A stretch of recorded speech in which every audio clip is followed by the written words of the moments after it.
Chief Rabbi, I invite you to address the General Assembly. Please be seated.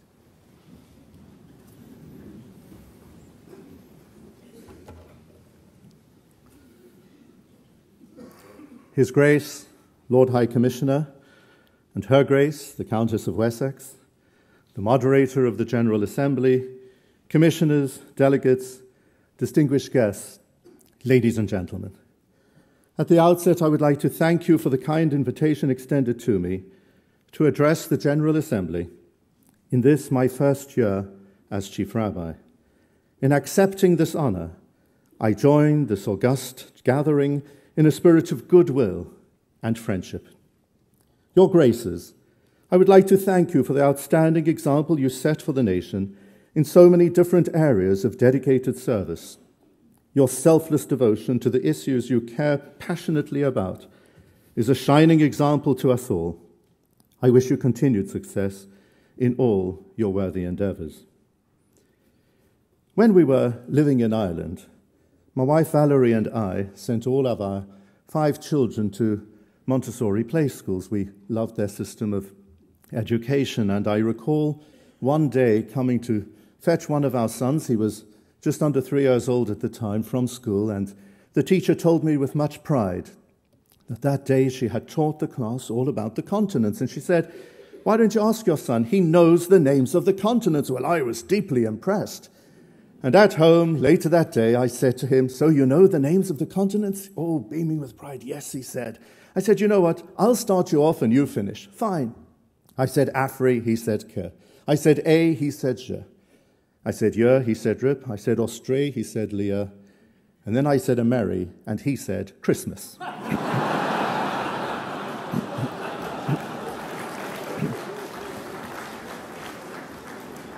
As Jews and Christians, we learn a lot from each other. And it's much more than just an awareness of Christmas. And then I recall an occasion when, as Chief Rabbi of Ireland, I received a call from the office of the Taoiseach telling me that 2 senior American congressmen were coming to Dublin and would I like to meet them. And the reason why I was asked was because they were Jewish, and I happened to meet them then I recall it was a Monday, and they told me that on the previous day, the Sunday, they had been in Munich. And being in Munich on a Sunday, they decided to do the politically correct thing, and that is to go to church. So they made inquiries. They were told that the most prominent church in the city was a Lutheran church. They gave prior notice about the fact they were to be coming. They arrived, they were greeted on the steps, brought inside, brought right to the front, seated in the second pew from the front. The church had filled. The service was just about to start when they suddenly realized they were in trouble. They didn't understand a single word of German. They noticed in the pew in front there was one solitary figure, a man there, and they said, "You know what? Let's do whatever he does." It worked beautifully. He stood up, they stood up. He sat down, they sat down. Towards the end of the service, he stood up, they stood up, and the entire congregation burst out in uncontrollable laughter. At the end of the service, the pastor came over. He introduced himself, and he said, "I hope you don't mind if I explain to you what actually happened at that point. You see," he said, "that part of the service was the announcements." And he said, "I announced to the congregation that a baby boy had been born, and then I said, 'Will the father please stand?'"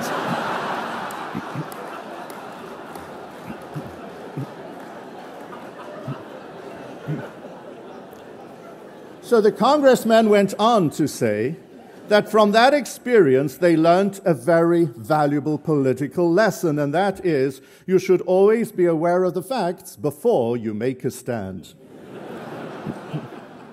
Today, I would like to make a stand, and the facts are clear. I would like to speak about friendship, cooperation, mutual respect, harmony, and peace.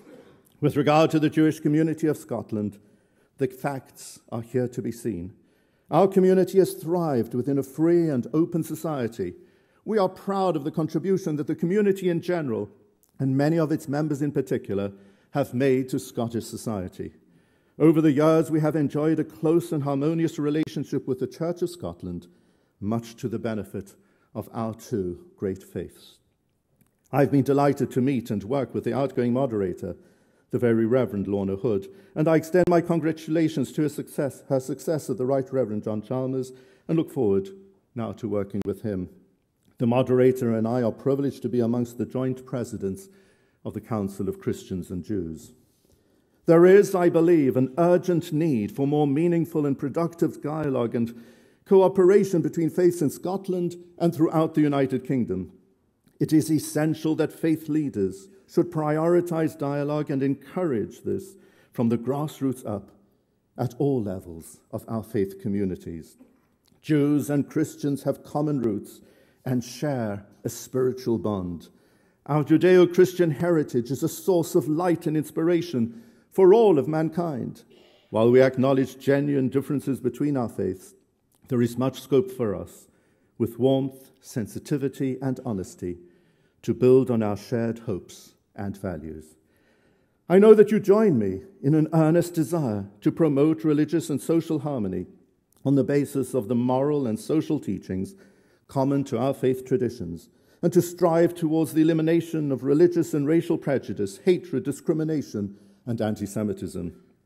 As friends and as partners, in striving to preserve religious commitment within our increasingly secular society, there are also areas for concern between us. Unfortunately, last year's report by the Church and Society Council of the Kirk to the General Assembly put a strain on Jewish-Christian relations in Scotland.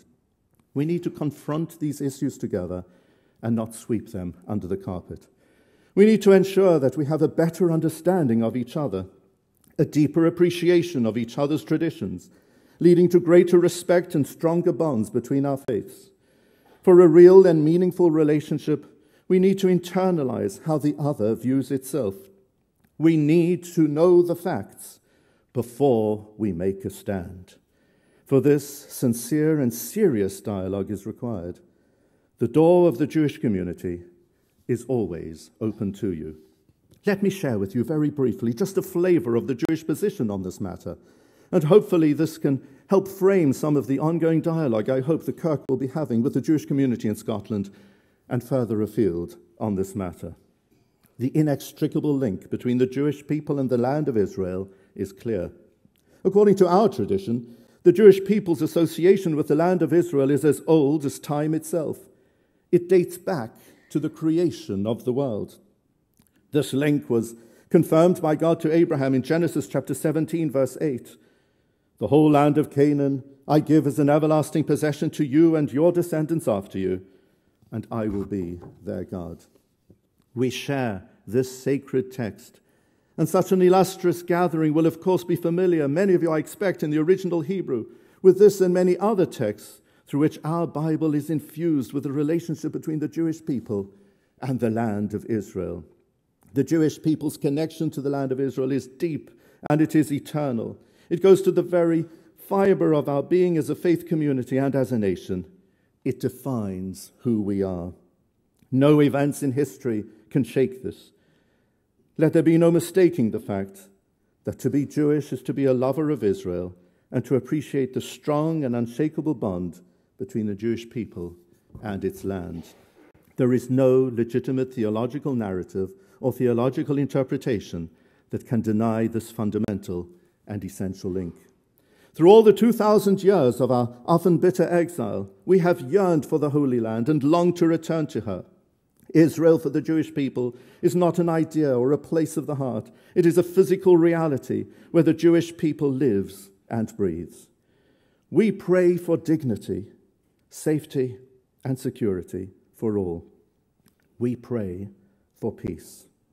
While last year's report was hurtful and harmful to relations between our faith communities, I am confident that we can overcome these challenges and use this as an opportunity to gain better understanding of each other and to work more closely together, not only on this issue, but on the many issues that unite us.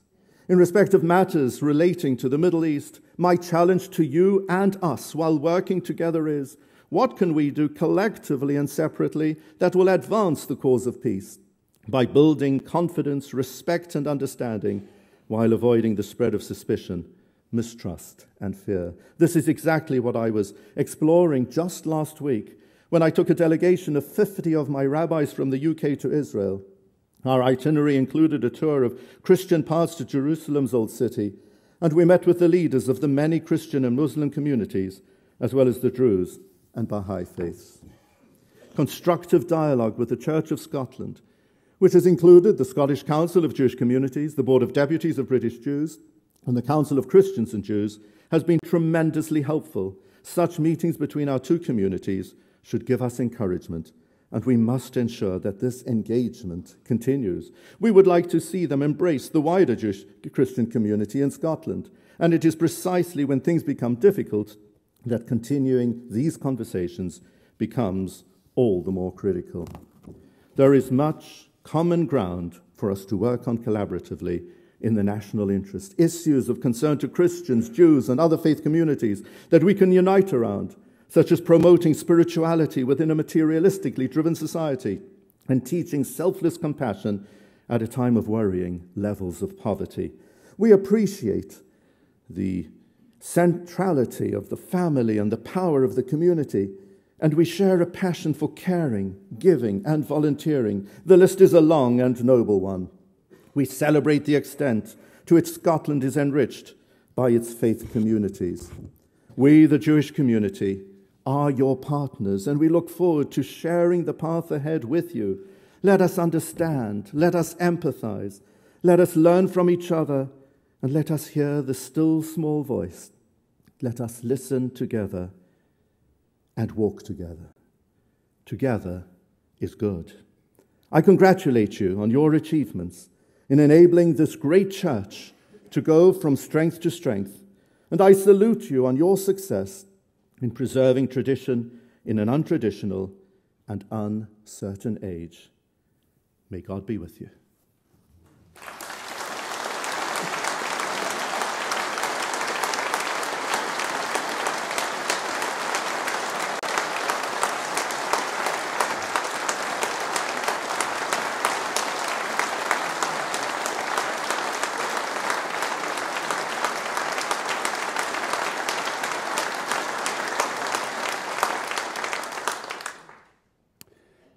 Ephraim, the General Assembly is glad to have heard from you this morning, and you have been open and honest with us.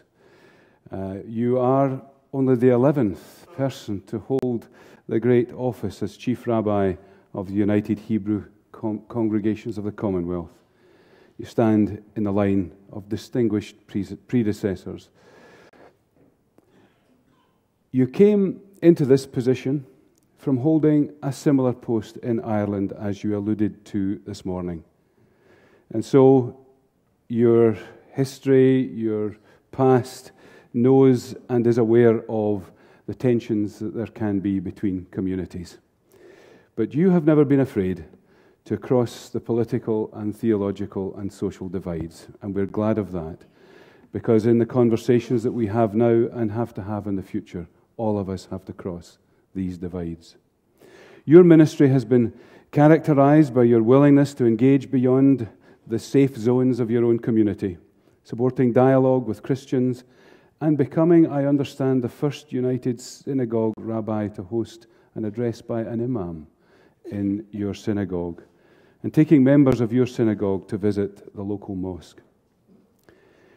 Today has been such a crossover opportunity, and we're glad of it.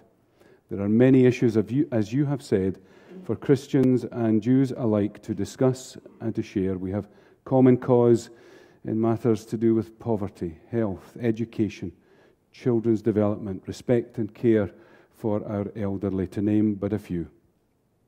But we also have our disagreements, and good conversation acknowledges that.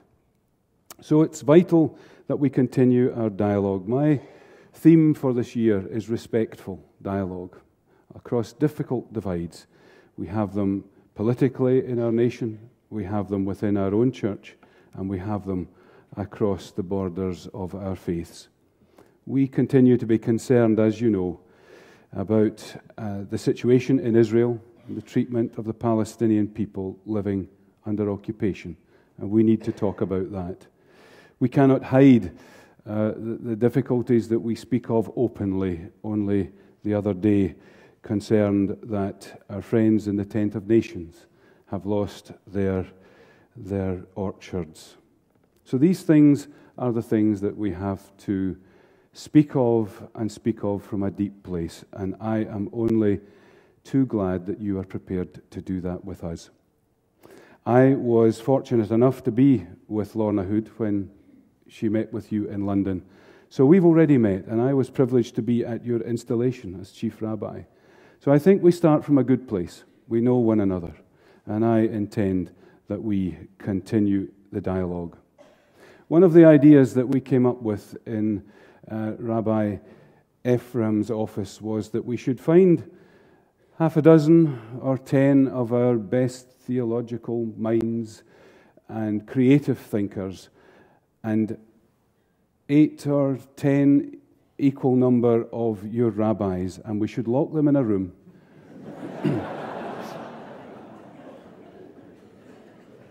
until they come out with some agreement. But we both acknowledge that if you put 2 rabbis in a room, you come out with 3 opinions. So what on earth would be the result of our idea? But it's one that may well be worth pursuing. The General Assembly, thank you for your presence, for your work and witness, and be assured of our prayers for your community and our commitment to the continuing dialogue. Thank you.